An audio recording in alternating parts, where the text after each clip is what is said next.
Good evening, good morning, good afternoon, everyone, depending on where you are in the world. My name is Guy McCardle from SOFREP. With us, we have Aaron Rad Radel. What's going on? Thanks for having me on, Guy. I love to be here.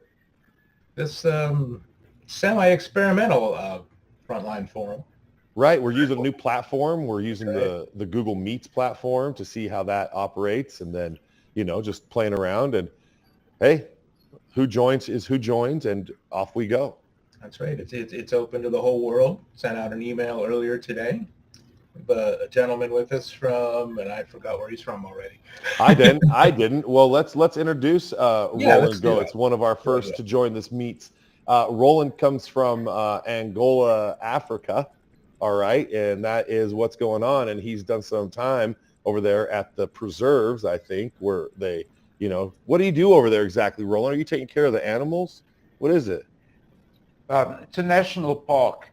Luengi Luwana Mavinga National Park. It's 92,000 square kilometers. Oh, wow. 92,000 square kilometers.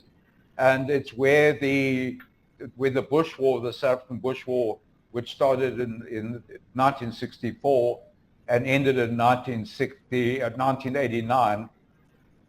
It is a national park in Angola. It's a big five, and most of the work I'm doing is basically counterinsurgency. It's anti-poaching. Mm-hmm. We have a big problem. They killed all the rhino here, but we've got thousands and thousands of elephant.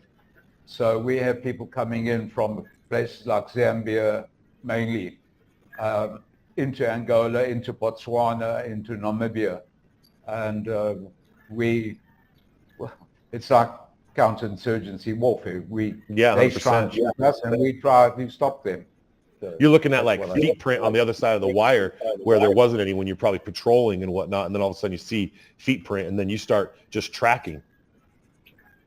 Yeah, I think that's one way, but with most of the counterinsurgency techniques, unless you have good intelligence, then it's shotgun, it's shot into the dark, and I've never really found that successful. So you have a good network of informers, because we're dealing with large criminal syndicates, a lot of them based in China.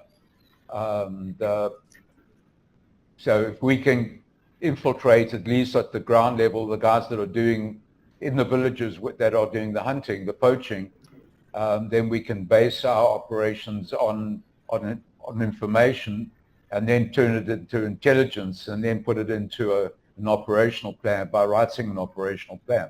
So that's basically how we do it. Yeah, because you'd rather catch that whole syndicate, and just stop it in its tracks, or they're just collecting whatever they may have already gotten, and then just stop that. Yeah, and also they shoot at us, because most of them have AK-47s or AKM-47s. They're more common than the old AKs. But everything from Dragunovs to G3s, a lot of G3s, FNLA is the Browning, and then hunting rifles like 4.58 Winchester Magnums or 3.75 Holland Magnums. They use those mainly to shoot the animals, but then they normally have people guarding them, and they will have AKs and similar type of assault weapons. That has to be one of the most dangerous jobs in the world, and I have a buddy of mine who used to do that in South Africa, and he had a bunch of stories of what he went through and what the poachers would do to stop the counterinsurgency type folks like yourself. So, congrats, good for you for doing that. That's wonderful. Yeah, thanks. Some of those animals. Yeah, but that's only one part of it. As I mentioned, that there was a civil war going on, and we've got ordnance still lying around and landmines. We've got some of the most heavily landmined areas in the world. I think next to Cambodia, or I don't know what. Right, I was just going to say, we all know about Cambodia, Vietnam, Laos, being splattered, and now Ukraine, right? They're saying that the trenches in Ukraine are just mine laden, right? They're just being filled with all these mines over there from, Russia's side is what the Ukrainians are saying, and then You've got Angola and the whole area you're from where it's all mine-ridden. Yeah, the thing is that, as you know, minefields were laid out normally and they were plotted, but those were the anti-tank mines, the big mines. But the thing is, the things like claymores and the various anti-personnel mines, they are much more difficult to remove because they were immediate ambushes and they were never plotted. So you've got to be very careful where the old tracks, when I'm out in the bush, that I don't, you're on an old track and there was a contact there 20 years ago, but the APs are there still. And also in the tree, we found a claymore in the tree about a year ago near Jumba, which was the UNITA headquarters. And, the trip lines and everything was still there. So those are the things that really, there are not that many of them, not like the millions, literally millions of anti-tank mines, but lots of anti-personnel mines. Yeah, they're all set it and forget it, like you said. So they were in place maybe decades ago, and it'll just happen upon them. Right. Out in the bush. And hopefully it's not me or my staff. Yeah. Hopefully it's not. Do you send teams out like ahead of you to try to ferret out the mine, or are you the We are the team. Yeah. That's awesome too, bro. That is. And most of the market for that is it in Asia for the poached, like rhino horn is supposed to be an aphrodisiac, if I remember correctly, and for the rhino, God. No, I mean, gentlemen, it's absolute bloody nonsense. It's keratin. The rhino horn is not horn at all. It's actually compressed hair. It's the same as your fingernails. Yeah. So, well, whatever turns you on, I suppose. Yeah. But it has no medical properties at all. But rhino horn is sold as a herbal medicine, and it's not only as an aphrodisiac. It's a cancer cure. It's you name it. It's supposed to cure it. It's absolute nonsense. If you can get it, yeah. It's like if you can get this. Yeah, and someone goes out and tries to do it and get it and create a market for it because it's so rare and they want to make money off it. They are. Yes. And the thing is that in places like Vietnam, which is where the biggest market is currently, it's become a status symbol. But then things like ivory is predominantly China. But Vietnam is one of the main markets for rhino horn. Here in the U.S., there's a lot of the internet shopping sites won't allow anything pre-19, I think 31 to be sold that's ivory because it's like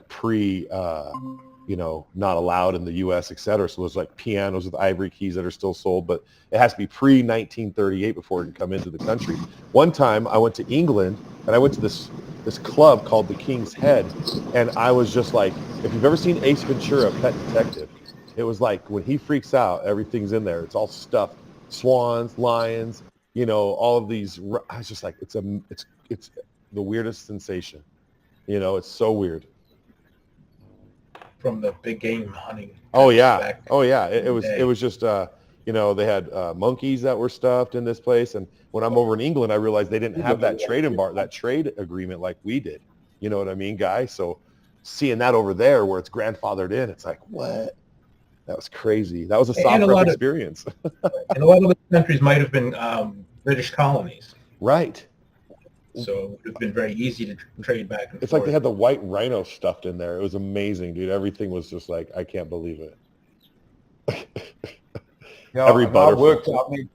I was fortunate. I worked a large part of my time in Umfolozi Game Reserve, or Umfolozi in the complex. In the corridor, it's called the Central Complex. It's the greatest concentration of both white and black rhino in the world. That's awesome. Still to this day. I worked there 8 years as a game ranger. So, and that's how I got involved in Special Forces, because we were recruited by the military because of our knowledge of tracking and survival and bushcraft. And then we had to go and do the various courses like demolition and parachuting and the normal Special Forces stuff. but it started with our knowledge, like in Rhodesia with the Selous Scouts and also some of the guys in the SAS, Sea Squadron SAS. So that's how I got involved. And how many years have you been doing this, including your time as a ranger? Well, I joined the Natal Parks Board in 1978, 79. I got into South African, into 2 reconnaissance regiment, which is a territorial. It's like the Israeli army at that stage, was citizen force. And there was the bulk of our troops at that time were citizen force. So the other special forces regiments, which the first was 1 recce, and then 4, which is seaborne, like your SEALs, and then 5, which was pseudo operations. At the moment, it's only 4 and 5 that are left that are still operating. Our 4 recce was more like the British Special Boat Service. SBS guys. The SBS. Yeah. Our special, well, everything was modeled on the British model of special forces on what we did in Angola. And so I then became part of that in 1983 until like now. Because I liaise with the Angolan Special Forces. We do some of the training in South Africa. So you're quite a veteran. Yeah, yes, thank you very much. Yeah, we should have you just send us your email, and we should correspond to Roland, and maybe I get you on the show and have like an in-depth conversation with you specifically, I mean, hey, that's how it goes, you can just hit me up, Rad, R-A-D, at SOFREP.com. Just throw me an email, and we'll just correspond and see if we get you on the show. Okay, but you've got mine because you sent me the email. I got the email from you. This is true. That's funny. But how do I explain this? Let me find this email. Yeah, Mark, let's find that, and then let's just link up. Yeah, the organization has it amongst all of our members. If you'd like to write something, you can hit me up directly at guy@sofrep.com. We accept guest pieces as well. Yeah, so if you've ever thought about putting, some fingers on the old keyboard there and typing up like, some thoughts about what you do, if you're allowed to, and you want to have a little bit of a platform to, put it out there, we could always look for somebody like yourself. So I think Guy and us, after talk with you right now, would say, hey, hit us up if you ever want to do that. Roland, it's an open invitation. Thank you. Okay, I'm allergic to computers. I keep away from them. I think, and I see them now with young people and their phones. They're quite addictive. I keep away from those sorts of things. So I like to do it in real life, not virtual. Like playing war games. I don't play war games. Oh no, I got you, bro. I work them. I do it in the bush. Your life is a war game. Well, let me offer you this little special that we have here at SOFREP right now. So as you're aware, we have a SOFREP store, and it's got a ton of different stuff in there, from like certain holsters to ReadyWise 3-day pack meals to our own SOFREP shirts and mugs and logoed items, right, that help keep the fireplace going. And we have a special code right now for those that are going to be listening, and that's it's called DACA 10. That's the promo code, and I'm going to sound it out. So it's Delta Alpha Kilo Alpha 10. And so DACA 10 can get you discounts right now at the SOFREP store. So if you were looking for anything and you wanted to pick up something and support us all the way down there in Angola or over in Angola, of course on the map I think it's down there, right? On the world map I was taught you're down there, but in Angola, if you want to rock us, it'd be a pleasure to see a coffee mug on top of your hood or something. So feel free, and anybody else that's listening, it supports us, and we really appreciate, you taking the time to join us and be a part of it. And so that keeps the lights on. So I have to put that out there some point in this Frontline forum. That's right. That's good for people to know. The problem is, as I said, I'm in Angola. I'm not in California, or and the transport to get it to me, and it's not very easy to use a credit card and a baobab tree. So until I'm in South Africa, and I mean there it works okay, but I mean, what address do you send it to? The third baobab, the second tent next to the baobab. That's what makes it even cooler, that if it makes it to you. See, however we figure out to get you a mug, however we could airdrop that to you. That would be You'd have to do it by drone or something. I don't know. Right. It would have to be a Predator, one of those big things.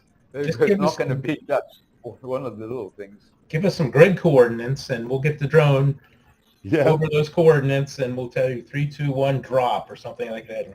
There it comes. Yeah, I can send you my lock set. That's no problem. I can give you my coordinates. There's a way to get something everywhere.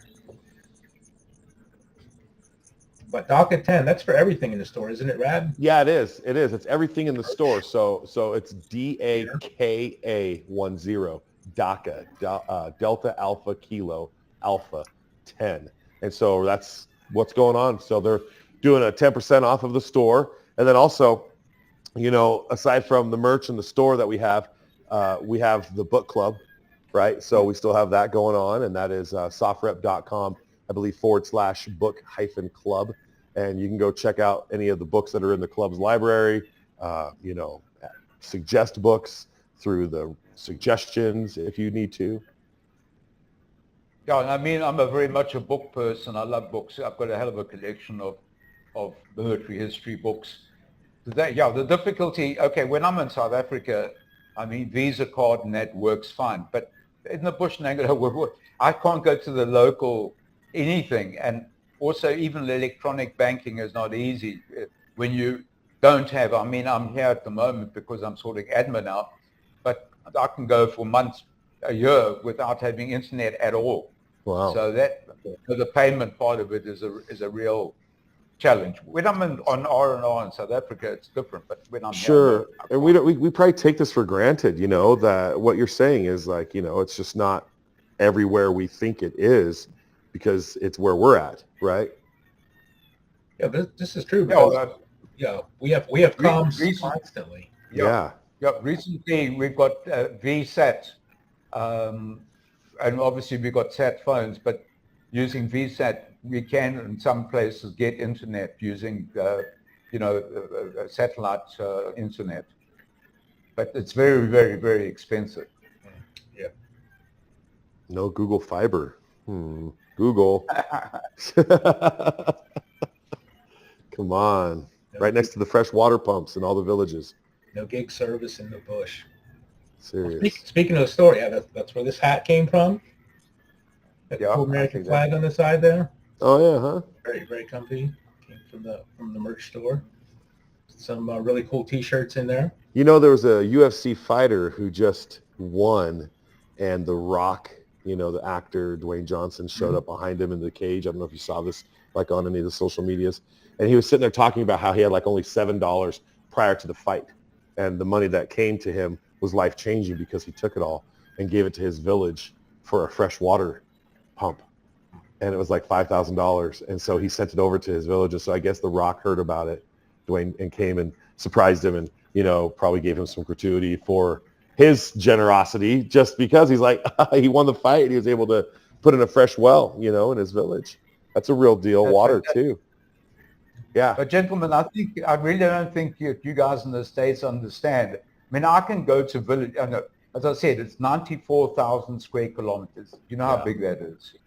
It's very big. I can go into a village, not all that far from where I live in Jumbo, and I can walk into a village and a preteen child thinks I'm an albino. They've never seen a white person in their life before. Wow. That's how, I mean, and you're talking about internet? So, Yeah, right. They don't even know. No, and then well, I mean, what they know is just their life, and they probably have a happy life, happy heart, awesome smile. You know, absolutely. Probably staying living busy. much, I'm sure they're much, a lot happier than a lot of the young kids in downtown parts of the United States. I've traveled the United States, I know it well. But there are lots of places I wouldn't have my children grow up, and I'd much prefer them to grow up in the African bush. I'm not going to fight that on you. I just want my daughter to drive a 5-speed so she won't be tempted to use her phone, because she has to shift. Okay. I just I completely agree with you, from a parent's perspective, where your kids are constantly, chasing the screen, which it's like, what's so important on there? Honestly, are you running a business? Are you, but all of a sudden their name in social media becomes a brand, and that brand is what they post, and people expect this certain thing from that post's brand. And so now all of a sudden these kids are trying to live up to these, selfie images that may not have been something at first, but have grown into like stepping on the cliff of the Grand Canyon, trying to capture themselves before they fall off, so it's like, you still got me? Yeah. Yeah, no, I'm. Yeah. But you guys in the States really, really worry me. I mean, you really do.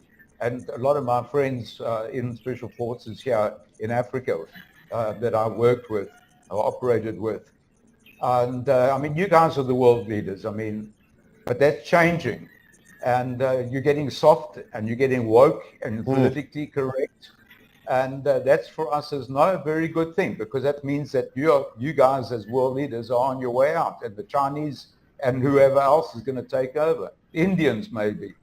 But if you look at the history of the downfall of the Roman Empire, or even the Greeks, but the Roman Empire certainly, where they became so politically correct that they actually they got themselves, their culture, into a point of extinction, and it's worrying us in the other parts of the world. You guys really, this whole virtual world that your children are growing up in, with virtual values, and worried about being cancelled, that the worst thing in their life is being Right. cancelled on some social platform. That's not real, man.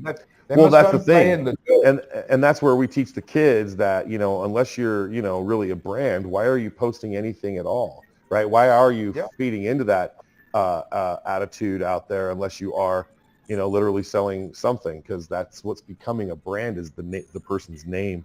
And once you start posting under that name, people start to look at it that way. It's just commercialization of society, each person. I have a brand, I go under my monikers or my names, my call signs, out there. I know what I put up under each different one, Yeah, I've got nothing against brands. I mean, Right, inside the exactly. special forces, But we've got the kids, brand, which is the Compass Rose. But I don't have a problem with that. The problem is when the brand becomes more important than what it stands for. Right. That's the problem. It's an addiction is what it is. And right, they get a dopamine hit every time you get a like. So people will go back to that, like, what was it, the Skinner box, where like the mice would go for cheese or something, and they get a reward if they tapped a panel or something like that. It's kind of the same thing. You go back to that social media, go to your phone, tap something, get a like, and gives you a dopamine hit, and you go back to it, and it's ubiquitous now. Everybody. and not to sound like just to beat the same drum here. It's, physicality, being physical in your daily life, and getting out and just going for a normal walk and getting off the screen and just staying, I mean, literally, if that's all you can do, but you should be working out and moving your body, like go to if you have kids, take them to the park and let them play all over the jungle gym. Like 100%. Yeah. I just took my son the other day and I was like, this is his gym. This is where he likes to run around and play at 14 on the big slides and trying to swing across the bars. And I'm sitting there watching him going, all right. And then I get up there and try to hold on with my big butt and try to do the monkey bars and live up those same values. So just staying active, right? They say, I hear that if you work out an hour a day, all right, exercise an hour a day, it adds roughly 3 hours to you as a lifespan. And so, I think I've been working out an hour a day for about 45 days straight. And I start doing the math. I'm like, okay, that's like an extra 174 hours added on, a couple more days, couple more weeks, So does a 15 to 20 kilometer anti-poaching patrol carrying a 20 kg Bergen Yes. count for something? How old are you right now, Roland? Every day. How old are you? All day, every day. No, but what's your age? I'm 73 now. 73. I have no complaints now. I'm 57, and I complain when I get up that it's hard to walk in the heat now, and not as easy as when I was young. But if you're out at 73 doing that, my hat's off to you. Yeah, I mean, really, I'm 4,727 years old, but in I think you would call it 45 in this world's terms. I ain't got no. What's a kilometer? 0.6 miles, right? 0.60 is a kilometer. Yeah. So you're roughly doing like 10-mile patrols daily, at 20 kilometers. Okay, let's consider, and it depends on the terrain. I mean, okay, generally flat, but it's very, very, it's like walking on beach sand. And you're looking at temperatures in the upper 40 degrees Celsius, which is over 100, with humidity in the 90s. So, and then you're still walking and you're still carrying a Bergen of maybe 50, 60 kilograms, because it's a week patrol, and all your food, everything is there. Luckily, we've got water normally in these big rivers like the Okavango or the Conda River that are normally not that far away. Otherwise, you've got to get water out of a pond that's been standing there, and the elephants have been shitting in it. Of course. So those are the things that you've got to deal with, apart from the walking and carrying a weapon and being alert, because somebody's going to try and kill you if you're not. Or you might step on a landmine that was left. I mean, really, or trip a snare. We Americans are soft. I will, for the most part, not complain. Everybody wants to fly Predator drones, dude. That's the war. Everybody wants to sit down with a big gulp or like a big soda, bag of chips, and a joystick, and they want to fly into war. A lot of people don't even want to go outside these days. That's why we're having trouble, filling our armed forces. And people can't meet the minimum standards. Either they're too heavy, or they can't meet the physical requirements, or they can't pass the tests, or they've been incarcerated. Or they feel that the politicization of the military is not for them, one way or the other. Just don't want to do it, correct. Yeah, so it's like,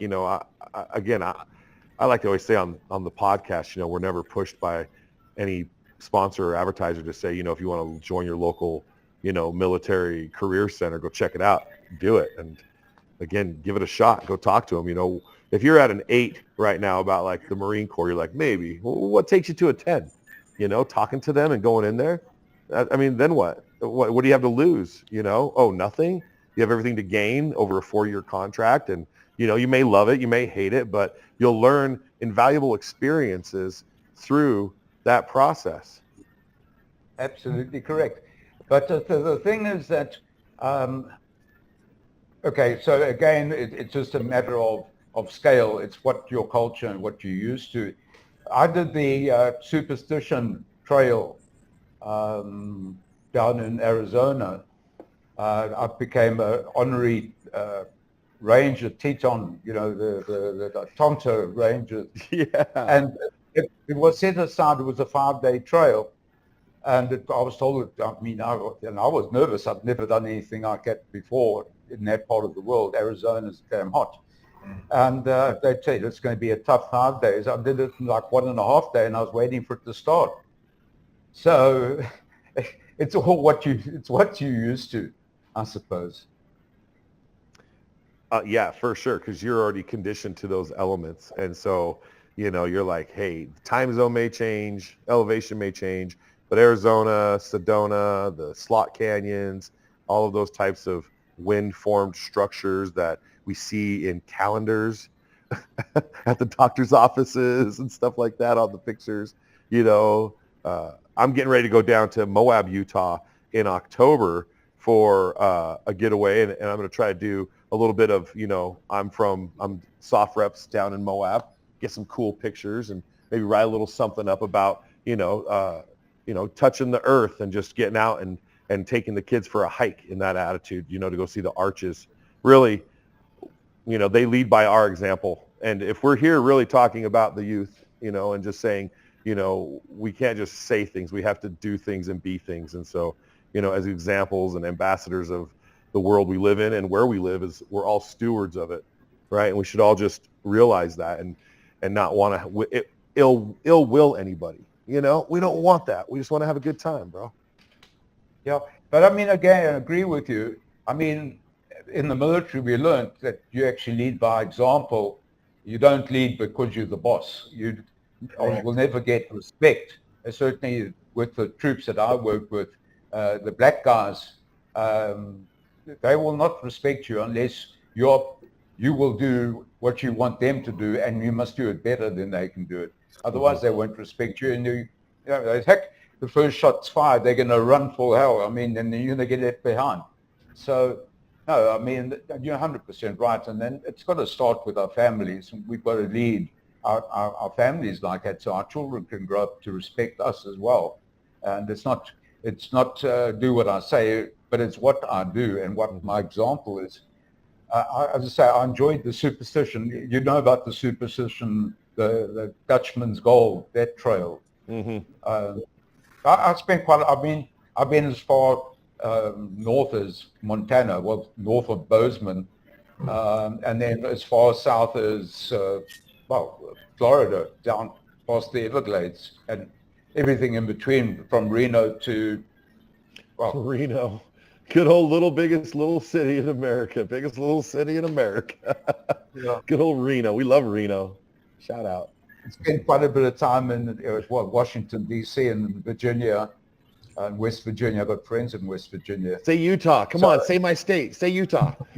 No, I've never been to Utah. Those areas, I've been from the East Coast to the West Coast, and then places like Atlanta, places that you stop over with Delta. Those are the places that unless I had friends, like I spent quite a lot of time in South Carolina, in Charleston, because I was working with the game department guys there on the Barry Islands on alligators. But then I also worked on the Pyramid Mountains in Nevada. But those are places, because I had people there that I'd worked with in Africa that come and worked with me here. So when I went back, I went to the States, I would visit them and go to their station and see what they did. Because I always wanted to try and learn something new, and there's always something new, except one thing. We even though South Africa was the pariah of the world, I mean, I was never a supporter of apartheid, but I was very much against communism. And, we saw the invasion of places like Angola and Mozambique, and also Rhodesia, and eventually Zimbabwe, and you've seen the mess it is. And our reason for fighting, and I did that for a good part of my adult life, was not against anybody other than a philosophy, and that was of communism. And I've seen the mess it's made, and I stand so four square behind the Ukrainians. I can understand exactly, because we were in exactly the same position. Mm-hmm. And so, and it worries me that America, with I mean, things that I've never been able. Some of it's propaganda, though. I feel like what you're talking is, some of it's like this thing with woke is not even a thing. Because it's made into this thing that isn't a thing, that is now riding the wave of this thing that's not even a thing. It's just like they make up these things. Reality. It's now reality, unfortunately. It's just not, though. It's like here, I don't feel that it's a real. It's real. No, it's not real. It's a virtual. It's a virtual. Actually, we're not going to go. Calling. It's like a whistle. It's just a whistle. Yeah. It's like, but there's a thing. There's a thing called the esteem economy. The esteem economy. The esteem economy is like a fashion. And that's what woke is. It's a steam economy where you don't want to look like something different from the other sheep. So you don't want to be cancelled on Facebook, on the social platform or whatever. So you conform to a norm. Unfortunately, the norm most of the people doing the canceling not... are the ones who say they're anti-woke. Okay, so it's like, you know, if you want to say that it's where woke goes to die is in Florida or wherever, you know, I mean, they're the ones doing the canceling of people that they don't like. I mean, like, that's why I'm saying it's almost made up, right? I want you to know that. I don't think that way. Yeah, it is made up. What does that say about a country when we don't have enough real problems that we have to make up problems to deal with? Yeah, dude. Like, it's just not real. And so there's this whistle, this dog whistle out there. And I just want to let you know, I just, you know, just be who you are, live your life, you know, go to your work. Absolutely. Yeah, man. Like, it's not, there are more problems with people who believe in, okay, so what was the joke? What did I hear? You know, when your book club is only reading one book, that's called a cult. You know, if there's only one book that your book club reads all day long and you can't get into another book, you should look at that. You should think about that. Okay. And so if there's one book in your life that rules your life and rules all these people's lives, because that's kind of where some of these problems are. If you want to look at these you know, religious states that have had thousands of children that have been, you know, hit, you know, and abused, from the Boy Scouts of America with churches that they were associated with to, you know, Catholic Church with all of its priests that have been found guilty. But yet over here, for some reason, people are afraid of Mickey Mouse teaching their kids about the color palette. It doesn't make any sense to me when they're not willing to, and then they still pay a tithing to the same organizations that are still doing these things, that they send their kids to summer camps and you send them off to go be interviewed by these, you know, archbishops and bishops to see if they're doing if they're good kids or not. I mean, that happened to me. You know, I remember sitting inside of an interview saying, "Hey, how you doing today?" I'm like, "Fine, okay, cool. Well, you're 15 and we need to talk to you about, you know, have you been morally straight?" And I'm like, "What are you talking about morally straight? What do you want to know?" Yeah. You know what? Morally straight how? I'm 15. What do you think? What were you doing at 15? Of the town, who's also my bishop, and my dad being a former Green Beret, they would always come next door. "Hey, what's up, Jack? Hey, what's going on, Bishop?" No big deal to me. I'm a little kid. But now that I'm older, I'm like, what are we doing here? You know? So it's like, that's why I want to say, if you look at the big problem, right? The big picture here, that's my thought. Yeah, no, I understand. What I was actually getting to was that, in fact, even though we were the pariah for the reasons that I gave, which I can understand, unfortunately, that was the woke of the day, was to be anti-South African. Mm-hmm. And that was very fashionable. But we, you know, in Special Forces, it's a family. So we did joint, we had your SEALs, your seaborne guys were, I mean the seaborne, but you understand what I mean. Mm-hmm. We did joint training. We had a training area at St. Lucia, and really great guys. We really got on well. We were jealous of your equipment. You had incredible equipment, but the problem was that if the battery went flat or there wasn't a solar, sunny day or whatever, the GPS wouldn't work, so they get lost. Mm-hmm. The difficulty that I saw with the high tech, and it's fantastic. I mean, we were envious of it. Was that sometimes it doesn't work, and that in the battle you'll find that in combat, the first thing that gives a problem is your bloody radio. You're trying to get a hold of the other guys. You have to get hold of them, and you can't get hold of them.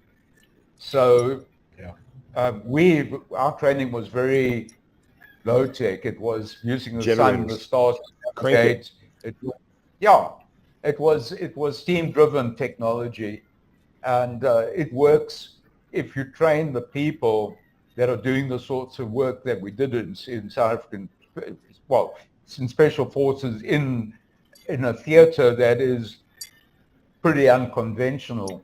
You can do that if you've If you're in Germany and you're taking on the Spetsnaz or something, it's a different story. But when you're in the middle of the bush in Angola and you're looking at temperatures in the sort of 110, 100 and whatever degrees Fahrenheit, with humidity of the 90s, with fine sand, that tends to make things not work very, very quickly. So if you can't navigate by the sun or a compass at least, then you're going to have a serious problem. And then if you can't find out where you are, then you become the problem. And then how can you fight a war if you don't know that? I mean, so those are the things I found very interesting, having practical experience. We worked a lot with the Israelis, and they were incredibly good. Yes. And we also worked with the British 22 SAS, and for me, they are the best. Oh yeah, they are the great. We got some local friends that are British SAS 22 D Squadron. Yeah. And that's our father and mother were, because C Squadron SAS, the Rhodesian C Squadron, are still, if you look at the SAS order of battle, it goes A, B, D. It misses C, because the C was the original Rhodesian, going back to the Malay Scouts days, the original. So it is still part of 22. And the South African Reconnaissance Commandos, or Recce's, grew up from that, because we were in Rhodesia as part of 22, C Squadron 22 SAS.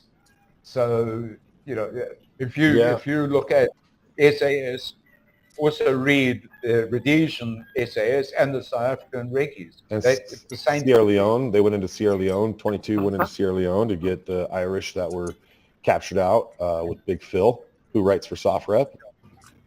Yeah, but if you can consider it's like two brothers with the same mother, different father. That's basically the relationship. Sure.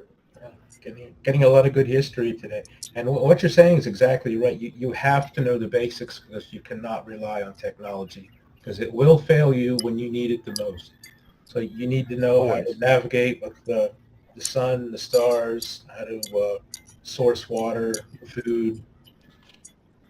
Means. Especially water. People worry about food. I mean, yeah, you can worry about food eventually. A friend of mine, Andre Diedrichs, there was we had a specialist three-man call sign, and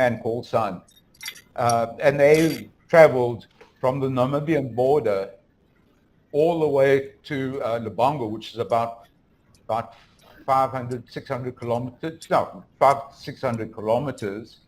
It took them 3 months without any resupply. So they had a limited amount of freeze-dried food, which only lasted.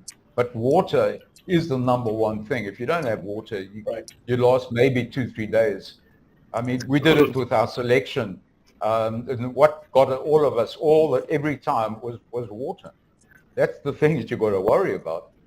And to be able to find it in a baobab tree, or to be able to use a natural still, a cold surface at nighttime when there's dew, you can get enough water like that. And those are the sorts of things. So Andre Diedrichs and Koos Stadler and Nev, his partner, they went, and they were, Andre Diedrichs' Bergen, his backpack, was 94 kilograms. And I think Andre was about 85 kilograms himself. And he walked. So one way is, say, 500. So you're looking there and back 1,000 kilometers over 3 months without food. With only food for maybe 10 days for what you could carry. But they were carrying mainly because they were going to go and blow up MiG-23s because they were bombing us down in Cuida-Carnaval. And they were flying from Manong to Cuida-Carnaval, which is where most of the fights with the Lomba River and the Battle of Tampa Triangle took place.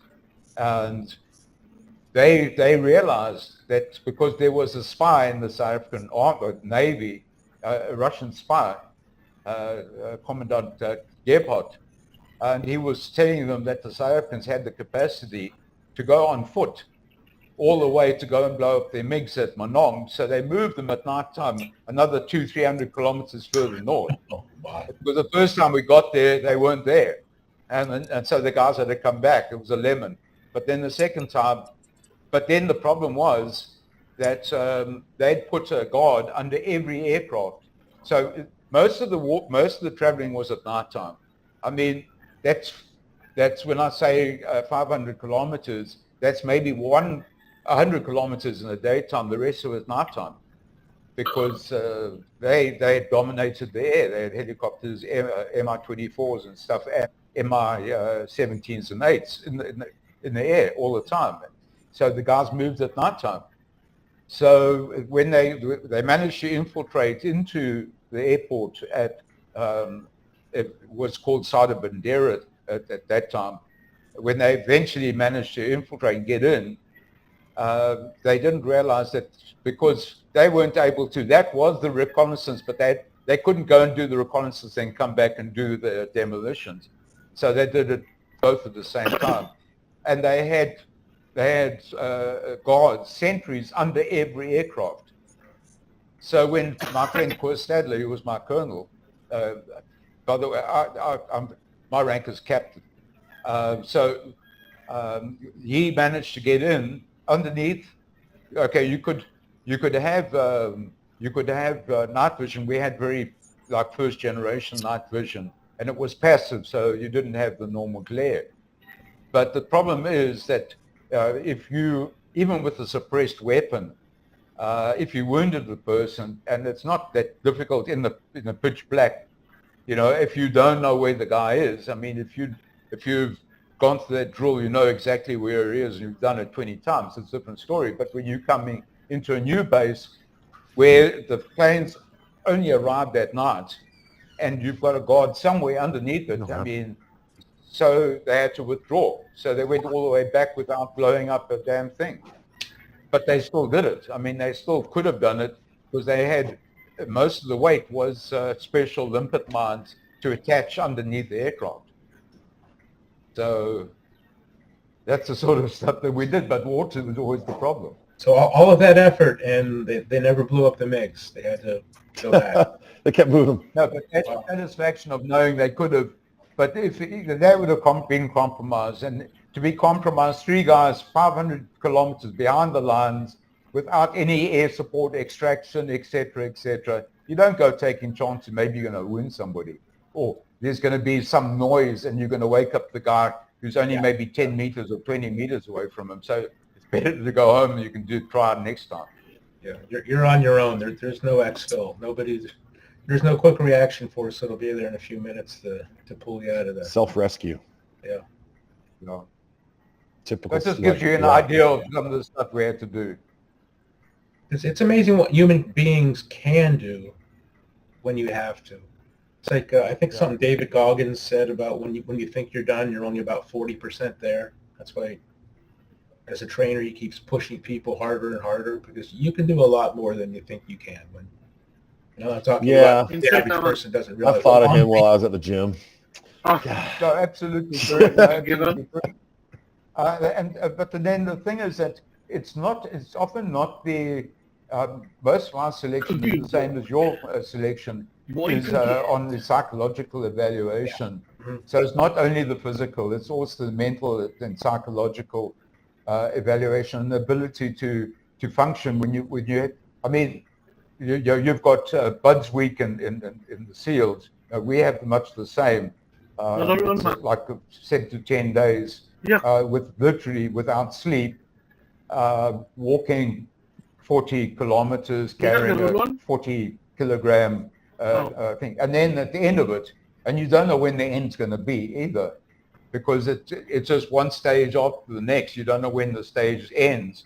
And then you've still got, they give you a puzzle, they give you a Lego to make a car, a bridge or something, or a crossword puzzle that you've got, and now you haven't slept for about 3 days, and you haven't had food for 4 days, and you haven't had water for probably at least a day, any water.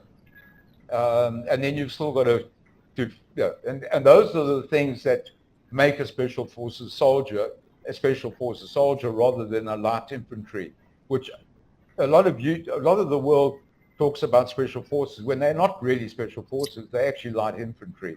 I mean, parachuting, the parachuters generally, those troops are normally conventional, and they light infantry. They specialized infantry rather than special infantry. They not special forces. They specialized infantry rather than, so because of the different selection criteria, like having to walk 3 guys for 1,000 kilometers with no. That's a completely different ballgame than to storming some sort of fortification. It's a completely different thing. Right. A lot of the special forces, like you're saying, it's psychological mind games. If they're so miserable that they're going to still continue, a lot of people quit because they have other places to go. It's like, I don't have to do this. I could go get a job somewhere else. I'm miserable. I haven't eaten. Do I really want to do this? No, I'm going to quit. But the guys that ahead of time say, look, I'm going to either die or finish this. I'm not going to quit. Or the ones that make it through. And they'll mess with your head. They'll after a few days they'll say, oh, it's Monday, right? And you're like, oh God, I thought it was Wednesday. I thought we were almost done. No, you're only like 48 hours into this, and you can't think after a couple of days. But I can understand it with Americans because you've never really fought a world war where your country wasn't actually physically invaded. I think the Japanese got into parts of or the Russians, or the Japanese into parts of the islands off Alaska. Yeah, but, Hawaii. I mean, they're off the coasts, right? Submariners are down below. We don't even see it. Yeah, but we, like the Israelis, our country was being physically attacked. Mm-hmm, yes. So it wasn't, although we had to volunteer to go into specialist units like special forces, we were conscripted. Yes, you were. I mean, I had to do my national service for 2 years. And then you had to do camps after that in the citizen force, exactly like the Israelis. So there's a different type of motivation when your family are directly threatened. When you've got communists that aren't knocking on the door somewhere in Europe, or the Nazis in the Second World War, they're actually physically knocking on the door. And it's your children and your family and your grandchildren that you're fighting for. You're not volunteering for that. It's your survival. And it's a survival of your culture. I mean, now you've got a different story. Now you've got a survival of your culture. And that's another battle that you're going to have to fight. Yeah. Well, wise words from Roland. I think what I want to transition to real quick, while we have a few more minutes, Guy, is I just want to kind of talk about, the book club that we have going on, and then also the newest book from Brandon, which is Blind Fear. I wanted to bring that up, right, because that's out right now. People can check that out that are listening or going to listen to this podcast. So Blind Fear is following Finn, this time the story of the Navy SEAL who doesn't know where his home is right now, except for inside his head.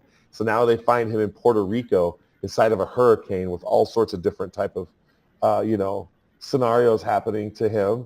And so the books that precede that are going to be, I believe, Cold Fear and, of course, Steel Fear. I think I have them just right here by my desk. I have them at arm's length. Yeah. Right there. Oh, wait. Oh, no, this one is Stephen Hunter's The Bullet Garden.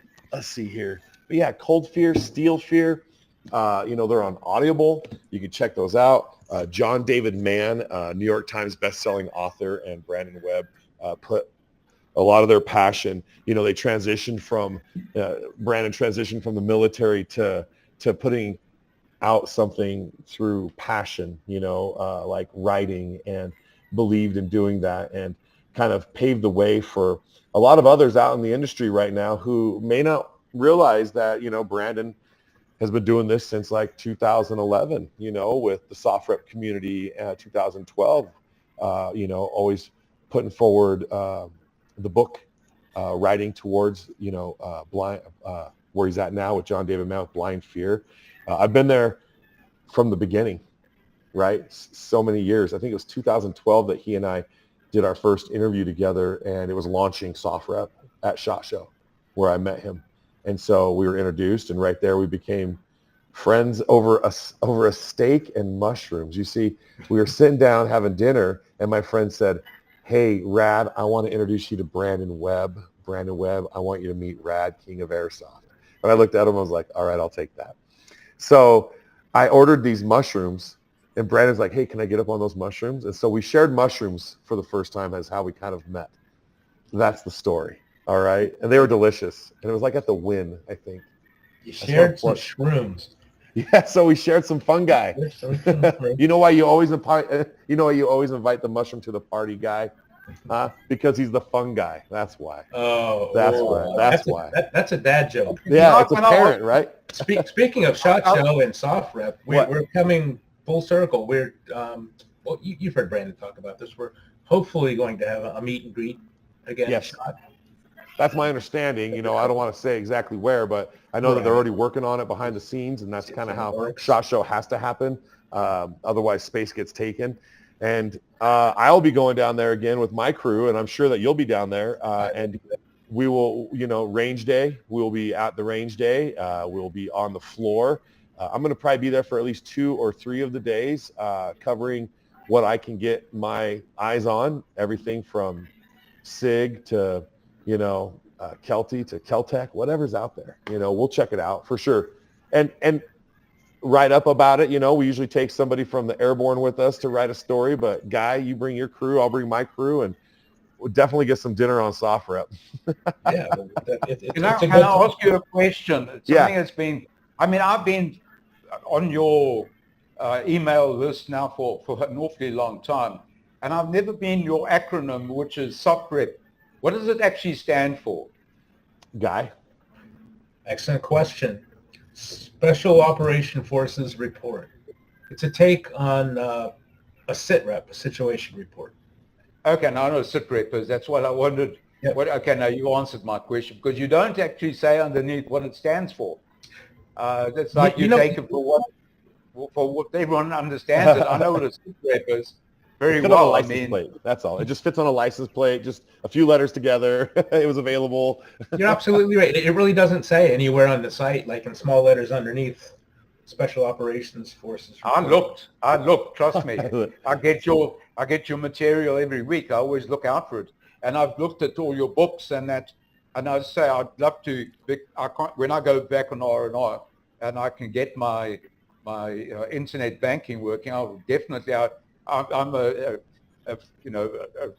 absolute addicted to reading, especially those sorts of books, and that sounds exactly the sort of thing I'd like to read. And then kits. Okay, for you leisure stuff like T-shirts and caps, but I'm actually part of another. I'm looking at webbing and the stuff that makes my life easier to live. That sort of stuff, bush stuff. I think we got bush stuff on our store, Roland. If you go check it out, there's like tactical webbing. We do have some tactical. Yeah, there is. You go check that out. And right now, you go look at it, check it out. There's no force. It's just a suggestion. And anybody that does listen, it's DACA 10. That's Delta Alpha Kilo Alpha 10, and that gets you 10% off the store for listening to the podcast to being on the show right now. And Roland, I just want to say from me is it's been great to have you on as not only just a regular international superstar, but as a kind of a guest. You just did the podcast that I was trying to get your email for. So now I think we're good. And you just explained what you did, who you did, how you came from. And I think this connecting is what it's all about, having a conversation like this in different time zones, Guy, without it being cutthroat, but yet straight to each other's. That's what I tell people. We're a community. Absolutely. We are a community. Yeah, absolutely. And that's why I'm here. I'm on the other side of the world in a different time. Yeah. Completely different. And what caught my eye was what I presume was special forces, the soft part of it, and what I read in all your books and all the other stuff and the articles that you put up. That's absolute nectar to me. And when I saw that was tonight, even though it's fairly late now, it's at 11 o'clock. Well, it's not really late, but A game range is midnight is 9 o'clock normally, 2100 hours, because I'm up at 4 o'clock in the morning. But that's why I went on. I went on. I didn't know what time, because I don't know what your Eastern time is, because it would be easier if you're Zulu time, which is Greenwich Mean Time. Then I know that I'm Zulu +1. You can be Zulu -6 or something. I believe we're Zulu -5 on the East Coast right now. So then I'd be Zulu -3 in Utah. So if you put that on your advertisement, it would be, because guys from other parts of the world, I don't know what your East Coast That's time good. is, but if you said Zulu -5, then, or Zulu -3, then I wouldn't have waited 2 hours before, because I actually logged on waiting for you to come on. Yeah, no, that's cool, bro. We've been we're going at it, and it's been great. Yeah, Mark, take note of that, and we'll put that in there. Yes. Okay, let me just put my email address. Let me go to chat. Okay, Yes. I've got all your DACA 10. This is my personal email address. Okay, let me put it. Just writing it down. It's old-fashioned pen and paper. Yeah. What's up? I have all my notes from all the shows right here on these papers right here. They're all the different show notes. Everything's written on the back of my old statements. It's great. It's funny. Yeah, Very David Letterman. Yeah, he's writing it on chat. I'll send it over to you. Okay, perfect. I got it. Okay, that because it's Gmail, because telephones because the system, I use Unitel, which is an Angolan system. It only really works here, and I can use WhatsApp or I can use Zoom. Those things I can get on the internet, but my Gmail I can collect if I'm on R&R in Durban, South Africa, or whether I'm in Jamba. Well, I won't have internet there, but if I'm in Luanda like I am at the moment, then I can get anything that you send me, as I am. That's why I'm here, because you did send me. Sure. Okay, well, we have it right here, Roland, and that's great. And so I think that, we'll figure something out, how maybe you can become part of the SOFREP family over in Africa, right? You can, we'll figure that out. I'm sure Guy's thinking of it right now. Yeah. Guy's the man. I've got it written down. Yeah, we've got I represent, I'm not on the committee or anything, but we've got the South African Special Forces Association, which is probably the most active and professional veterans association in South Africa. Oh, yeah. It's called the South African Special Forces Association. And we have what we call forts. I belong to Fort KZN, but there's also a Fort Phantom, which is when the guys are up in the sandbox or up in Europe or wherever they might be. So we've got a roving group that do virtual Zoom meetings, whereas we normally have your barbecue once a month, and we get together, and they're all veterans like me. And there are quite a few hundred of them as paid up members of our Special Forces Veterans Association. Well, that's awesome, and we just got that caught on this video, so anybody watching it will hear you talk about the Special Forces Association and the forts that are out there. So Fort Phantom and the fort that you're attached to. So it's very cool, and I'm very glad to have met you today, Roland. So nice to meet you. Virtual high five.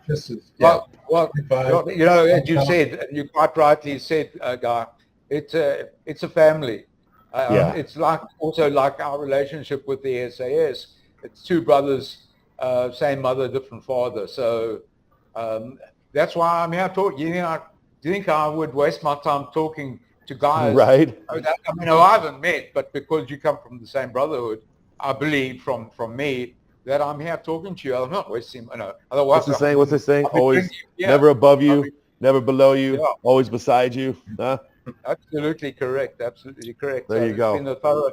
It's been just to make a link with a bunch of guys that have the same values and same beliefs that I have on the other part of the world. But to say, America isn't a strange place to me. I've traveled the world. I've been up to near the North Pole. I was in Spitsbergen a month in the Arctic Sea. looking for polar bears and walruses. You should have just went to Reno because there's the biggest polar bear stuffed in Reno. I've been a lot of time because Safari Club International, all the big safari clubs, they have their main offices in Reno. So I've spent a lot of time in Reno, a lot of time. I bet you've got a couple books in you, Roland. Once you decide to like maybe slow down a little bit and take pen to paper. That'll never happen. He is kilometers, dude. 10 kilometers, bro. I bet. Hardcore, I'm too busy shorts, doing it. boots. You're too busy living it to write about it. Yeah. One day, maybe. Well, no one needs to write about him. He needs someone to write for him and about him while he's doing it. That's what it is. That's a different story. That I could consider. I don't have the time to do it. See, exactly. But if someone's shadowing you, SOFREP can chopper me out there, out to the bush, and there you go. Drop me off. Spend a week out there. What are we looking at here? What an experience, Guy. I nominate you. Okay. Yeah, this would be. Anyway, great guys. I really appreciate it. And please notify me when there's anything else on. I really enjoyed my evening, and I'm here to learn. I'm here. I tended to have spoken a lot, but I was here more to listen, to learn stuff than to do anything other than to learn. Well, you've taught us an awful lot as well. We thank you very much for that, Roland. We're very, appreciation for the things we have. Well, it wasn't intentional. Only that. It wasn't intentional. It was in general conversation. It wasn't a planned thing at all. I didn't know what to expect, and it was just chat. So, nothing was structured. So I have FedEx, UPS, the mail, and DHL all delivering in front of my house every day, and I'm just so spoiled. 4 different. And another thing we should probably note here that this will be on YouTube. That's correct, right, Mark? I don't want to lie about that. This will be on YouTube, so other people can benefit from our conversation. Exactly.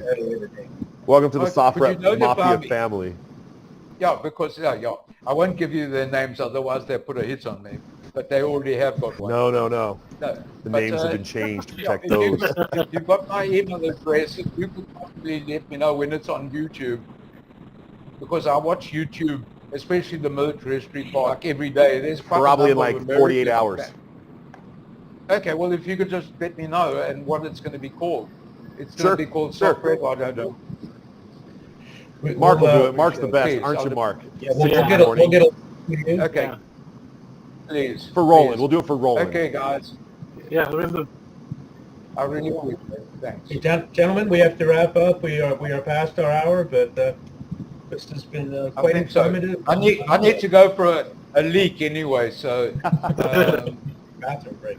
Luckily, I didn't have too many cooker beers in the process. So. Hey, make sure you go check out the merch store. DACA 10, Delta Alpha Kilo Alpha 10 is the promo code. 10% off. Go check out the books. Buy a book. Read a book. I will if I can send you the money, but it's a bit difficult. Oh yeah, no, not you personally, Roland. I'm just saying who's going to listen to this. No, I'm saying not you personally. You're great. You're great. Thanks for being on the show, Roland. Thank you very much. My pleasure. Okay, guys. And Paul has been hanging out. Enjoy your day, and I'm going to go to bed now. Yeah, very interesting. All right. Well, thanks, Paul. We appreciate you being around, bro. Cheers, guys. Everyone, until next time, out for now. Okay, thanks. Peace. Can you block me off? Thank you.